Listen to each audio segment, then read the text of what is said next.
Good evening, everyone. This is my Tagalog version ng 31, Psalms 31:1. Sabi dito, Panginoon, sa inyo ako humihingi ng kalinga.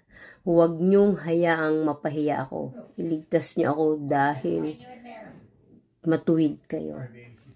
Alam niyo, napakaganda ng Bible verse na to. Sabi to, ano to ni David, dalangin ni David ng pagtitiwala.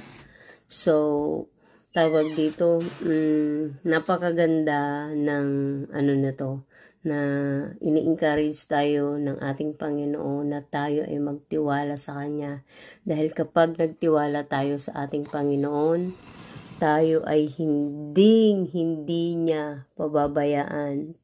Lahat ng hinihiling natin sa Kanya na alam niyang ikabubuti natin ay ibibigay niya. Kaya gawin nating pundasyon ang ating Panginoong Hesus. Ang gawin natin is lagi tayong magtiwala sa Kanyang salita, sa word ni God. Tayo lagi magtiwala. Sabi nga din sabi niya nga rin po, sa Psalms din yun hindi ko lang matandaan kung saan ko nabasa yun. Basta sabi niya, do not lean to your own understanding. At saka, sabi niya, my ways are better than your ways. Kaya magtiwala tayo sa will ni God, hindi sa will natin.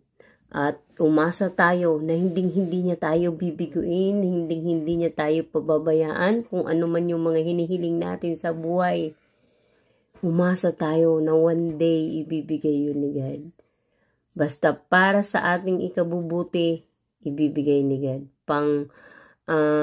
Panghawakan natin ang mga pangako ng ating Panginoon. Mga kapatid, sana ay may natututunan kayo sa mga sinishare ko sa inyong word ni God.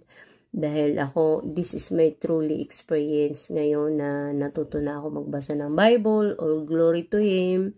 Dahil inopen niya na yung aking eyes. Nauunawaan ko na ang kanyang banal na salita na talagang may conviction na. So, kailangan natin panindigan kung ano yung tama, kung ano yung word ni God. Okay? God bless everyone, and always remember, Jesus loves you. Mwah!